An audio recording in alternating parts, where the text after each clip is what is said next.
Specific manifestations of closure needs in information processing activities.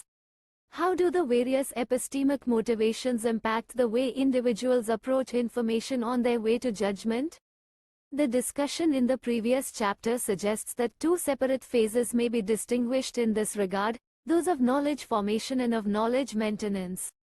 During the first phase there could be different degrees of seizing on judgmentally relevant information, and during the second phase, different degrees of freezing, both varying across persons and situations. The present chapter, therefore, addresses the specific ways in which the needs for, and for the avoidance of, non-specific and specific closures may manifest themselves in information processing activities aimed at the formation of judgments on various topics. 1. Knowledge formation. Need for closure effects. 1. Extent of information processing. Because of the proclivity to seize and freeze on early notions, persons under a heightened need for closure may 21. Process information less extensively and carefully and generate fewer competing hypotheses to account for the data they have available. Despite this curtailment in information processing, or perhaps because of it, persons under a heightened need for closure may feel particularly assured of their judgments, even though objectively these may have been based on a rather superficial exploration. Such a paradoxical sense of confidence may stem from the tendency of high need for closure individuals to refrain from generating competing alternative interpretations of known facts, and to regard their own perspective as the sole valid one under the circumstances. Individuals under high need to avoid closure, to the contrary, may process information extensively and consider numerous alternative possibilities to any given hypothesis.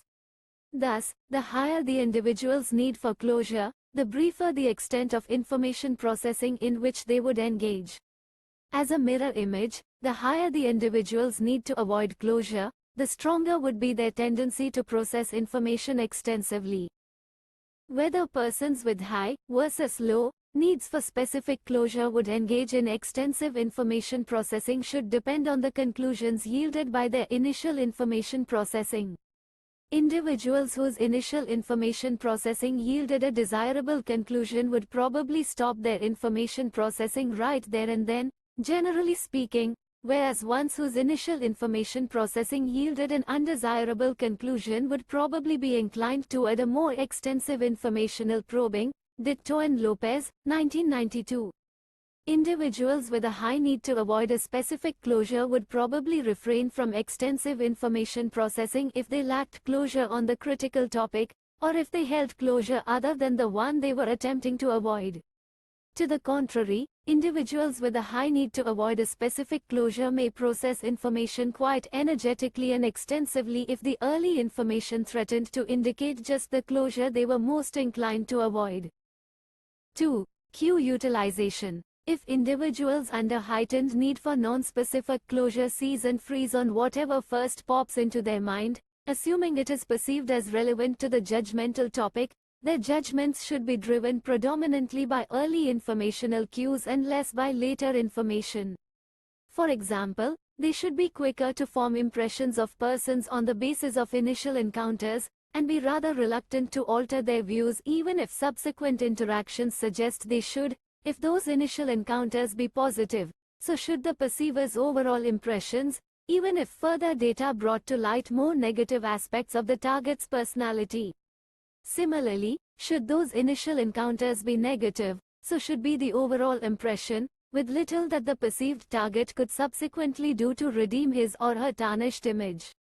In other words, a person under a heightened need for non-specific closure should be particularly prone to exhibit the classic judgmental bias known as the primacy effect, Ash, 1946. A person under heightened need for closure may fall prey to another, albeit a conceptually related, source of judgmental bias. Whereas the notion of primacy effects applies when the information is presented sequentially to the perceiver, often the entirety of the information may be available concomitantly in a given setting with some of it being more salient or more accessible than the rest of it. In such circumstances, salient or accessible information may play a dominant role in driving the perceiver's judgments, whereas the less salient or accessible information, consideration of which requires a bit of digging or conceptual effort, may fail to be taken sufficiently into account. For instance, individuals under high need for closure may assume that anything a target person says or does authentically reflects what he or she thinks or feels, because such a hypothesis may come to mind initially, failing to consider that this person's statements may simply reflect situational norms, e.g., of politeness, or situational constraints, e.g., the boss's presence. In other words, an individual under a heightened need for closure may be particularly prone to exhibit what social psychologists have called the fundamental attribution error, Ross, 1977, ascribing the actor's behaviors to her, his personality or attitudes and underestimating the power of the situation to elicit such behaviors from most people regardless of their unique proclivities, personalities, or attitudes. In making numerical judgments, the high need for closure individual may be overly influenced by initial figures and fail to conduct the necessary calculations to arrive at more exact estimates. In a technical language, the high need for closure individual may be particularly likely to anchor on early estimates and fail to adequately adjust his or her judgments, Tversky and Kahneman, 1974, in the light of further evidence. A person with a high need for closure may be more likely to rely on his or her stereotypes and prejudices rather than on available individuating information. That is because such stereotypes may constitute top-of-the-head notions, i.e., they may represent highly accessible concepts that one could seize and freeze upon, whereas detailed consideration of case-specific information may require laborious data gathering and mental effort. Whereas stereotypes and prejudices may be chronically accessible, Higgins, King, and Marvin, 1982, that is, constitute categories that often come to mind. Some ideas may be activated momentarily in given situations. Reading a newspaper article about automobiles, say, may activate thoughts about one's own car and the need to replace it. A glance at one's desk may activate ideas about one's daily tasks, and a visit with a sick friend may increase the accessibility of one's own health concerns. The present theory suggests that such momentarily accessible ideas would also tend to be embraced and relied upon more by individuals under high versus low need for closure. Because critically confronting them with alternative possibilities may prolong ambiguity and delay closure, accessible constructs may exert a particularly dominant influence on judgments of high need for closure individuals. The seizing and freezing tendencies of high need for closure individuals may go well beyond cognitive events occurring in persons' heads, and importantly imbue these individuals' interpersonal relations and social attitudes. Consider decision-making procedures in a group setting. Because they desire to have closure quickly, high need for closure individuals may prefer authoritarian over democratic decision-making processes in groups of which they are members. In an authoritarian structure, it is the leader's decision that matters. This promises a briefer, simpler deliberation stage than in a democratic structure where, ideally at least, each member's opinion is discussed and seriously considered. Thus, high need for closure individuals may treat their superiors very differently than their underlings. They may show considerable deference to those higher up in the social or organizational hierarchy and be rather dismissive and impatient to those lower down on the organizational totem pole. Moreover, in the absence of a clear hierarchy to begin with, high need for closure individuals may be quick to generate one on their own. They may vie for leadership positions where their expertise and knowledge appear to warrant it, yet be quite ready to follow the lead of others where insecure about their competence in a domain. The proclivity to seize and freeze on early notions is relevant to such fundamentally social phenomena as empathy and communication. Both phenomena hinge on one's ability to put oneself in another's shoes, that is, view the situation from the perspective of another. This ability actually forms the basis for one's capacity to emotionally identify with others, to experience the approximate feelings she or he experiences, and to appreciate the reasons for such feelings. Similarly, In interpersonal communication, it is essential to tailor one's messages to the assumptions and understandings of one's interlocutors, or else the communication may fail and one's messages may fail to register with one's audience. The reason that the need for closure may obstruct these processes is that the early notions that pop into mind are likely to emanate from the individual's own perspective, often quite distinct from that of his or her listeners. Under high need for closure, individuals may adhere to those early ideas, i.e., seize and freeze upon them, rather than adjusting their perspective by taking into account the unique vantage point of the other, quite possibly distinct from one's own. Thus, persons under heightened need for non-specific closure may be both less empathetic to others dissimilar from themselves and less capable of effectively communicating with such persons. One need to avoid closure effects.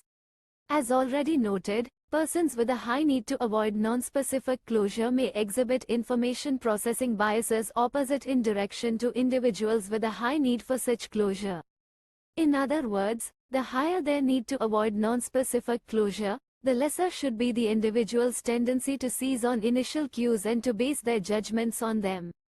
On tasks where some kind of judgment is ultimately required, individuals with a high need to avoid closure are likely to postpone the inevitable and engage in extensive information processing to forestall judgmental commitment for as long as possible. Accordingly, they may be relatively unaffected by early cues and be unlikely to succumb to primacy effects in impression formation. Similarly, they may be less likely than their high need for closure counterparts to assimilate judgments to accessible constructs, e.g., to widespread stereotypes, to anchor numerical judgments on initial estimates, or commit the fundamental attribution error by assuming that an actor's deeds or pronouncements necessarily reflect that person's authentic attitudes or dispositional tendencies. Based on the same logic, persons with a high need to avoid non-specific closure should prefer democratic over autocratic leadership and decision-making styles, and be less deferent to their superiors and less dismissive of those perceived as on a lower rung of the social ladder. Finally, individuals with a high need to avoid closure should be more capable of empathy and be better at communicative skills, all else being constant, than their high need for closure counterparts. Specific closure effects. The knowledge formation process of individuals with a high need for a specific closure or for the avoidance of specific closure should considerably depend on what initial information may have reached them and whether it was congruent or incongruent with the desired or avoided closure. If the initial information was congruent with a desirable conclusion or constituted other than an undesirable conclusion, an individual high versus low on the need for, or for the avoidance of, that particular conclusion should cease information processing relatively soon. To the contrary, if the initial information was incongruous with a desirable conclusion or represented just the conclusion one would rather avoid, this would motivate a relatively extensive information processing effort. Ditto and Lopez, 1992. In other words, individuals with a high need for a specific closure or with a high need to avoid a specific closure would tend to base their judgments on early cues. They should exhibit primacy effects in impression formation, 1946, tend to engage in stereotyping, manifest dispositional attribution biases or fundamental attribution errors, etc. By the same token, individuals with high versus low such needs should be less prone to primacy effects, stereotyping, or dispositional biases if the contents of conclusions yielded by such processes were incongruent with their desired conclusions or represented conclusions they wished to avoid. Furthermore, individuals with specific closure needs should be empathetic with regard to individuals who supported their desired conclusions or avoided their undesired judgments, and lack in empathy toward individuals holding views contrary to the ones they wished to form or views representing conclusions they wanted to avoid. They should also support autocratic leaders or majorities whose views match their own, and be in favor of democracy, instead, if the leaders or the majority's opinions ran counter to their preferred conclusions. Knowledge maintenance processes, need for non-specific closure effects. 1. Consensus strivings. Persons under a heightened need for a non-specific closure may not only be quick to form their opinions, but may also be loath to part with them because this would bring about renewed ambiguity. In anticipation of possible future challenges to their opinions, persons under heightened need for closure may be biased in favor of judgments that promise a priori to minimize them. Thus, they may seek out consensual opinions unlikely to elicit disagreement from significant members of their social group, and/or may be attracted to interaction partners unlikely to disagree with their views. For instance, individuals known to share their own attitudes and opinions or once known to be yes-sayers, unlikely to articulate dissent. Of course, one may not realistically expect to agree with all of the people all of the time. That may be one of the reasons why people draw distinctions between members of the in-group, whose judgments matter subjectively and deserve to be taken into account, and members of various out-groups whose judgments and opinions are neglected for all intents and purposes and treated as irrelevant to one's own views. Because high need for closure individuals are particularly bent on attaining consensus, they may be particularly attuned to the in-group versus out-group status of given individuals. They may be particularly warm and positive toward the in-group members, insofar as they depend on them for consensus, and they may sharply demarcate them from out-group members irrelevant to their closure concerns. 2. Linguistic abstraction. Whereas consensus may refer to stability across persons, Kelly, 1967, persons under a heightened need for closure may also desire stability across situations. In other words, they may crave global knowledge that holds across many different contexts and prefer it over specific, situationally circumscribed knowledge. Swan, 1984. An unobvious implication of such tendency toward globalization may express itself in the use of language. Specifically, a person under heightened need for closure may prefer general trait labels in describing another individual, e.g., that she is intelligent, friendly, or assertive, rather than depicting more concretely how she or he acted in a particular context, e.g., that she did well on an exam, lent one a helpful hand in cleaning a friend's flat, or returned a bottle of corked wine at a restaurant. Particularly interesting is the possibility that abstract language may have unforeseen interpersonal consequences. Abstract depictions of another individual may promote a sense of de-individuation in regard to that person in that they tend to place him or her in broad, impersonal categories that neglect this individual's unique properties. Such use of abstraction, furthermore, may elicit reciprocal abstraction by establishing a conversational norm as to the appropriate level of pitching the dialogue. The end result might be a formal, impersonal discourse promoting a sense of estrangement and alienation.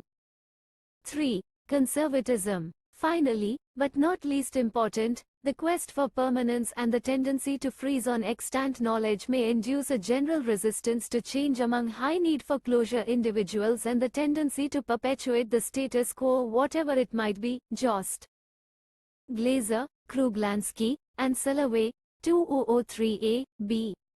Does that mean we are likely to find a greater preponderance of political conservatives among high versus low need for closure individuals? Not necessarily, because for a person living in a liberal regime, the status quo may in fact mean liberalism. Nonetheless, all else being equal, the contents of conservative ideologies may be intrinsically more appealing to high need for closure individuals than the contents of liberal ideologies because conservative ideologies explicitly applaud the values of tradition and are reticent toward change. By contrast, in its fundamental commitment to freedom, liberalism supports the potentiality for change, openness, and the belief in progress, and hence, inevitably, change. All else being equal then, the contents of the conservative rather than the liberal ideology should be relatively more appealing to individuals under a heightened need for closure. Effects of the need to avoid non-specific closure. Persons with a high need to avoid closure should be more likely to deviate from the group consensus or to support a breach of consensus by other group members. They may do so because consensus defines a firm social reality for group members, justifying definite opinions that individuals with a high need to avoid closure are trying to eschew. To avoid stable epistemic commitments that hold over numerous situations, individuals with a high need to avoid closure should be disinclined to think in terms of broad generalizations or to employ abstract linguistic categories with transcendental implications. As a further consequence, individuals with a high need to avoid closure may be less likely to exhibit in-group favoritism and out-group derogation to the extent that these stem, at least in part, from social reality concerns. Shah, Kruglansky and Thompson, 1998, Kruglansky, Shah, Piero, and Manetti, 2002. Also, because of their relative lack of enthusiasm for group consensus, individuals with a high need to avoid non-specific closure are likely to prefer democratic to autocratic decision-making structures because the former allow a plurality of voices to be heard. Specific closure needs. Just as with the need for a non-specific closure, that for a specific closure should also give rise to freezing tendencies on various cognitions. But there is an important difference. Whereas non-specific closure concerns may prompt unselective freezing on any definite knowledge that happened to form, that for a specific closure should be highly selective in this regard. It may promote a freezing only if the early notions were motivationally desirable. Should they be undesirable, however, high need for a specific closure should work in the opposite direction, working against freezing. In other words, the need for specific closure may promote closed or open-mindedness contingently rather than generally, giving rise to one or the other depending on the circumstances. Imagine a situation wherein one's desired closure was the belief in a clean bill of health at one's annual checkup. Such pleasing news may be frozen upon, rendering one rather inattentive to subsequent information that might qualify somewhat the positive initial diagnosis, e.g., that one's cholesterol level is within the normal range, but that one should watch one's diet and exercise more because of other risk factors present in one's profile. By contrast, an individual facing a negative initial bit of information may become particularly attentive and open-minded to subsequent information, hoping that it will assuage the initial impact of the bad news. Needs for specific closure may significantly imbue one's relations with other individuals. To the extent that a given closure was desirable to a person, she may well freeze upon it, believe it firmly, and strive to uphold it. This might promote a highly favorable attitude toward similarly minded others and a negative attitude toward dissimilarly minded ones whose views threaten to undermine the individual's cherished opinions. Whereas the need for a non-specific closure may invariably induce the striving for epistemic permanence, needs for specific closure may do so contingently, as a function of the type of closure being formed. If such a closure was desirable, e.g., if it appeared that one succeeded in a task, one would be likely to cast it in relatively permanent terms, e.g., attribute it to such global and general constructs as one's ability. If the evidence seemed to favor a negative judgment, however, i.e., if it appeared that one has done poorly, one might prefer instead a transient, situationally specific closure, e.g., that one's performance outcome was low because of some transient state of fatigue, illness, or negative mood, or a situational factor, noise, poor visibility, a biased referee. Such contingent tendencies may express themselves in the language whereby one describes desirable versus undesirable events, where the former would be expressed more abstractly than the latter.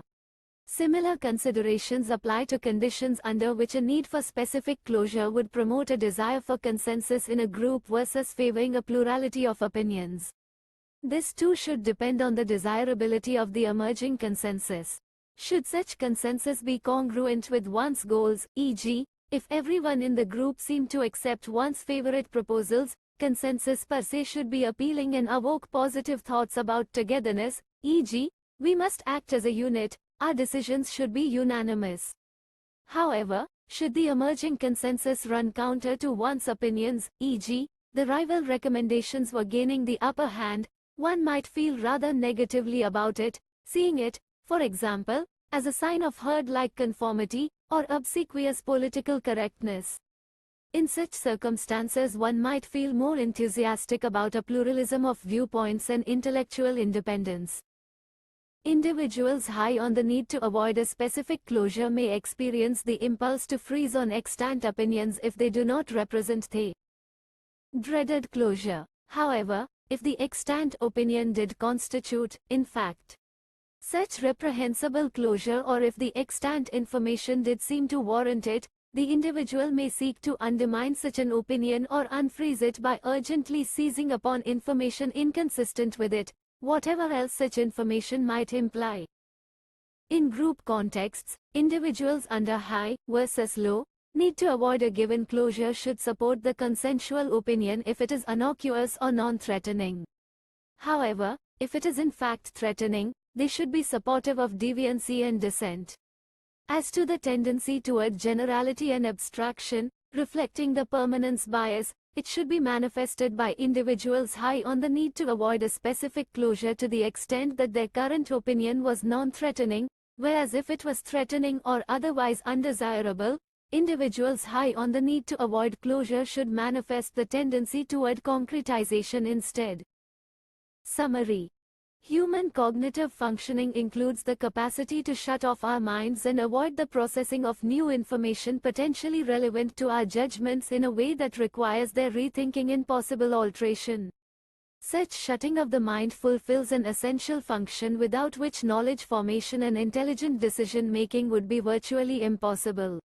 Whether one's mind will remain open or closed in given circumstances should depend on two types of epistemic motivations having to do with 1. Non-specific and 2. Specific, cognitive closure.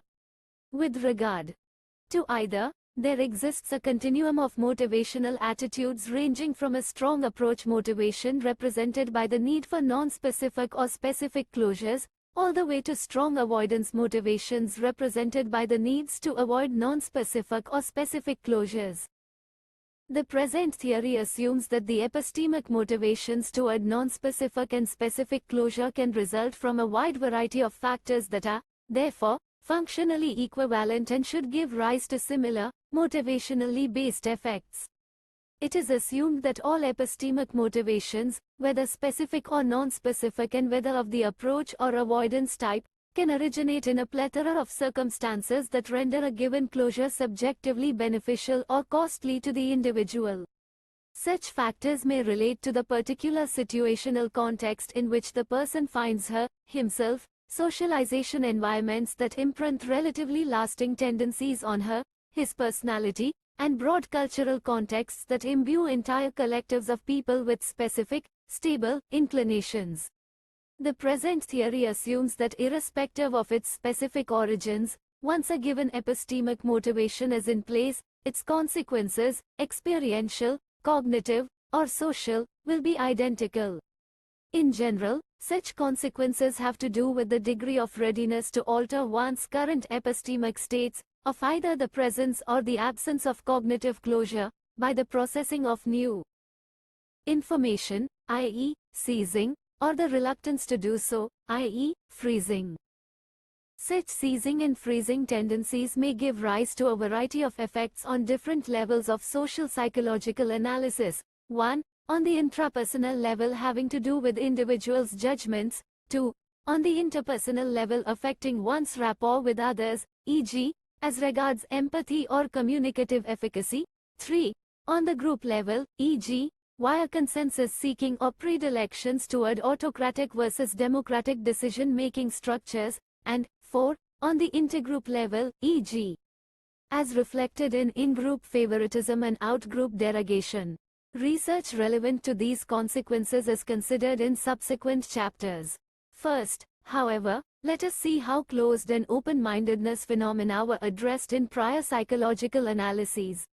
Prior psychological analyses of closed and open-mindedness. A major thesis of this volume is that issues of closed and open-mindedness are fundamentally important to cognitive and social processes related to knowledge formation.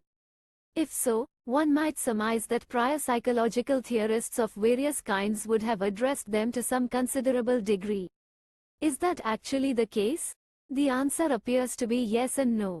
Whereas prior theorists did indeed touch upon these matters, their conceptual framing of the issue of closed and open-mindedness was typically very different from the present framing, as were the suggested theoretical underpinnings of the relevant phenomena, their presumed antecedent conditions, and their hypothesized consequences. Nonetheless, it is of interest to review such past work in light of the present perspective. The purpose of this chapter is to carry out an admittedly cursory review of prior relevant treatments, starting with the seminal work of Jean Piaget. Piaget's concepts of assimilation and accommodation echo, in some sense, the notions of closed and open-mindedness. From this perspective, assimilation represents closed-mindedness as it entails glossing over the 33